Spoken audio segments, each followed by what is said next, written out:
പലപ്പോഴും ബോച്ചയുടെ കൂടുതലായിട്ട് വിമർശനം വരുന്നത് ഈ സംസാര ശൈലിയാണ്. അതായത് രണ്ടർത്ഥം വെച്ചുള്ള സംസാരം, ഡബിൾ മീനിങ് രീതിയിലുള്ള സംസാരം. ഈടായിട്ട് തന്നെ ഒരു ഉദ്ഘാടന വേദിയിൽ വെച്ചിട്ട് ഒരു നടിയെ, ഹണിറോസ് എന്ന നടിയെ കുന്തി ദേവിയായിട്ട് അഭിസംബോധന ചെയ്തെന്നുള്ള രീതിയിൽ കുറെ വിമർശനം വന്നിട്ടുണ്ടായിരുന്നു. അങ്ങനെ വരുന്നത് പൊതുവേദിയിൽ വെച്ചിരുന്ന ശരിയാണോ? അങ്ങനെ രീതിയിലാണ്. അല്ല, അതിപ്പോ എന്താ ഓരോരുത്തര്, ഞാൻ നടീനെ പറഞ്ഞോളൂ, വെടിന്ന് പറഞ്ഞിട്ടില്ലേ. പക്ഷെ ആൾക്കാര് ഇൻഡയറക്ട്ലി ഞാൻ പറയാത്ത രീതിയിലേക്ക് മാറ്റി വളച്ചൊടുക്കുകയാണ്. അവര് ഒരു സ്ത്രീയാണ്, അവരായിട്ട് എന്താ യാതൊരു പ്രശ്നമില്ല. ഒന്നാമത് ഈ എന്റെ സോഷ്യൽ മീഡിയയിൽ നോക്കി നടിമാര് വന്നു പോയാൽ തന്നെ പറയും, ബോച്ചെ അവിടെ അണിറോസ് താമസിച്ച് മറ്റേ ഹോട്ടലിലാണല്ലോ, ബോച്ചെ അവിടെ തന്നെയാണോ താമസിച്ചെ, എങ്ങനെ കിട്ടോ, എത്ര, ഇങ്ങനെയൊക്കെയുള്ള ചോദ്യങ്ങളാണ്. സത്യത്തില് ഞാൻ ഈ നടിമാരായിട്ട് ഈ യാതൊരു ബന്ധവുമില്ല. എനിക്ക് അങ്ങനത്തെ ഒരു വീക്ക്നെസ്സും ഇല്ല. എനിക്ക് എന്റേതായ ഫ്രണ്ട്സ്, എന്റേതായ ഒരു മേഖലയുണ്ട്. അപ്പോ അവരെ ഞാൻ മാർക്കറ്റിങ്ങിന് ഉപയോഗിക്കുന്നു, അവർക്ക് അവരുടേതായ റെമ്യൂണറേഷൻ കൊടുക്കുന്നു. മാത്രമല്ല, അങ്ങനെ ഒരു ചിന്തയുണ്ട്, ഈ നടിമാരൊക്കെ പ്രശ്നക്കാരാണ്, എല്ലാവർക്കും ഇങ്ങനെ കിട്ടുന്നുള്ള പോലെ ഒരു ചിന്ത. അതൊക്കെ തെറ്റാണ് ശരിക്കും പറഞ്ഞാൽ. അവർക്ക് അവരുടേതായ മാന്യതയും കാര്യങ്ങളുണ്ട്, അവർക്ക് അവരുടേതായ പ്രൊഫഷൻ ഉണ്ട്, അവരുടേതായ വരുമാനമുണ്ട്, കാര്യങ്ങളുണ്ട്. അല്ലാതെ ഈ വക പരിപാടിയായിട്ട് നടക്കാന്നൊരു എപ്പോഴെങ്കിലും ആരെങ്കിലും എവിടെയെങ്കിലും ഒക്കെ എന്തെങ്കിലും സംഭവിച്ചിട്ടുണ്ടാവും. പക്ഷെ എന്റെ അറിവില് ഈ പറയുന്ന പോലെയുള്ള ഒരു ചിന്തയല്ല. ഒരു തെറ്റിദ്ധാരണകൾ പലതും ഉണ്ടാവും. അങ്ങനെയൊക്കെയാണ്. ഈ പറഞ്ഞ പോലെ കുന്തി ദേവിയാവും ഉദ്ദേശിച്ചത്. ഞാൻ കുന്തി ദേവിയെ വർണ്ണിച്ച് കുന്തി ദേവിയെ കുറിച്ച് മനസ്സിലാക്കിയപ്പോ അവരോട് ചില സാദൃശ്യമുണ്ട്, കഥയും കാര്യങ്ങളും വ്യക്തിത്വമൊക്കെ ആയിട്ട് ഞാൻ വർണ്ണിച്ചു. പിന്നെ എന്താ പറയാ, ഈ വാക്കുകൾ കണ്ടുപിടിച്ചത് ഞാനല്ലല്ലോ, അക്ഷരങ്ങളൊന്നും. അക്ഷരത്തിൽ നമ്മൾ പഠിക്കുമ്പോൾ നിങ്ങളൊക്കെ അല്ലേ വാക്യത്തിൽ പ്രയോഗിക്കുക, അങ്ങനെ എഴുതുക, അങ്ങനെ തിരിച്ചെഴുതുക, കൂട്ടി എഴുതുക, ഇതൊക്കെ നമ്മൾ പഠിപ്പിച്ചതാണ്. അപ്പൊ ഇതില് മോശമായി തമാശ പോലെ എടുക്കണമെങ്കിൽ അങ്ങനെ എടുക്കാം. കുന്തി ദേവി എന്ന് പറഞ്ഞ ഒരു ഉണ്ടല്ലോ, അങ്ങനെ ഉണ്ടല്ലോ, ശരിക്കും അങ്ങനെ എടുക്കാം, ഇങ്ങനെ എടുക്കാം. അപ്പൊ ഓപ്ഷൻ ഉണ്ട്. ഞാൻ എന്റെ സ്റ്റാർ ജെമിനിയാണ്. ജെമിനി എന്ന് പറയുമ്പോൾ ഡ്യുവൽ ക്യാരക്ടറാണ്.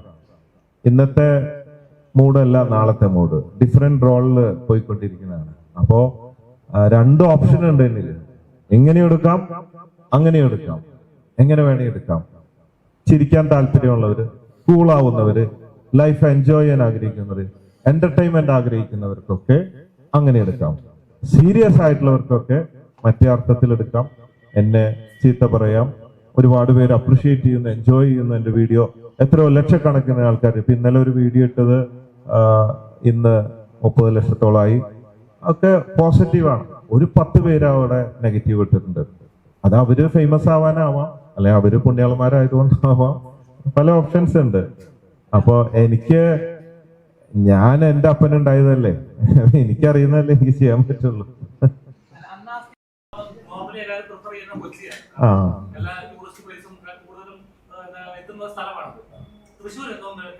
ഞാൻ ആക്ച്വലി ബാംഗ്ലൂരാ പ്ലാൻ ചെയ്തത്. കാരണം ബാംഗ്ലൂർ എനിക്ക് ബോച്ചെ ക്ലബ്ബ്, റെസ്റ്റോറന്റ്, പിന്നെ ബോച്ചെ ഡിസ്കോത്തിക്ക്, പിന്നെ ബ്രൂവറി, ബീറൊക്കെ ഉണ്ടാക്കുന്നുണ്ട് നമ്മള്.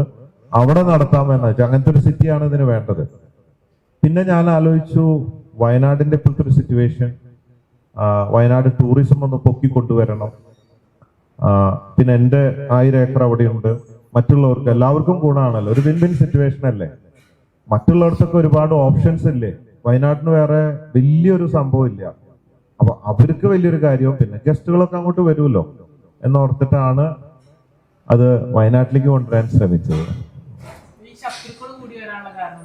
ശത്രുക്കള് കൂടുതലൊന്നും ഇല്ല, അത്യാവശ്യത്തിന്. അതിപ്പോ ഓരോ ബിസിനസ് തുടങ്ങുമ്പോഴും ആ ബിസിനസ് ഫീൽഡിലുള്ള കുറച്ച് പേർക്ക് അവര് ശത്രുക്കളല്ല, ഫ്രം ദ ഹാർട്ട് അവർക്ക് ശത്രുത ഇല്ലെങ്കിലും ആ ബിസിനസ്സിലേക്ക് വരുമ്പോ ബോച്ചെ വന്നതൊക്കെ വെറുതെ കൊടുക്കും, കോമ്പറ്റീഷൻ ആവും, ടെൻഷൻ ആവും എന്നുള്ളത് കൊണ്ട് കുറച്ച് പേര് അങ്ങനെ ഉണ്ടാവും.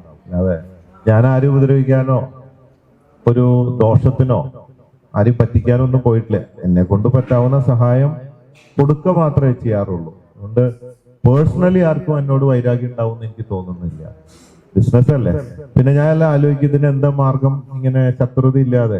കാരണം എന്റെ മുദ്രാവാക്യം conquer the world with love എന്നാണ്. സ്നേഹം കൊണ്ട് ലോകം കീഴടക്കാം. പക്ഷേ ഒരു 90% അത് സാധ്യമാവുള്ളൂ, 100% സാധ്യമാവില്ല. അപ്പൊ അങ്ങനെ അന്വേഷിച്ച് നോക്കുമ്പോ എന്താ, ബിസിനസ് മൊത്തം നിർത്തേണ്ടി വരും. ഒരു ബിസിനസ്സും ഇല്ലാതെ, കയ്യിൽ ഒരു പൈസയും ഇല്ലാതെ വഴി കൂടെ തെണ്ടി തിരിഞ്ഞ് നടക്കുകയാണെങ്കിൽ ആർക്കും ഒരു ബുദ്ധിമുട്ടുണ്ടാവില്ല. അങ്ങനെയൊക്കെ അല്ലെങ്കിൽ ഇത്തിരി ശത്രുത മനോഭാവം ഉണ്ടാവാം.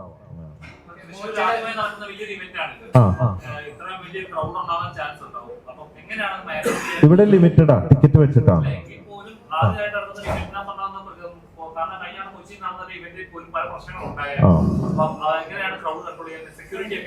ഇപ്രാവശ്യം ഞാനല്ല കണ്ടക്ട് ചെയ്യുന്നത്, ഞാൻ സ്പോൺസർ ചെയ്യുന്നേ ഉള്ളൂ. Event management association, corporation and വ്യാപാരി വ്യവസായി സമിതി ഇവരൊക്കെ കൂടെയാണ് ഇത് നടത്തുന്നത്. ഞാൻ സ്പോൺസർ ചെയ്യാണ്. അതുകൊണ്ട് അവരൊക്കെ വളരെ നല്ല രീതിയിൽ തന്നെ അതൊക്കെ ചെയ്തിട്ടുണ്ടാവും എന്നാണ് എൻ്റെ വിശ്വാസം. അതിനുവേണ്ടി വളരെയധികം അവര് പോലീസ് വന്ന് ചെക്ക് ചെയ്യലും പിടിക്കലും ബാരിക്കേഡ് തിരിക്കലും ഒക്കെ ആയിട്ടുള്ള രീതിയിൽ വളരെ സേഫ് ആയിട്ടാണ് ചെയ്യുന്നതെന്നാണ് അവരൊക്കെ അറിയിച്ചിട്ടുള്ളത്.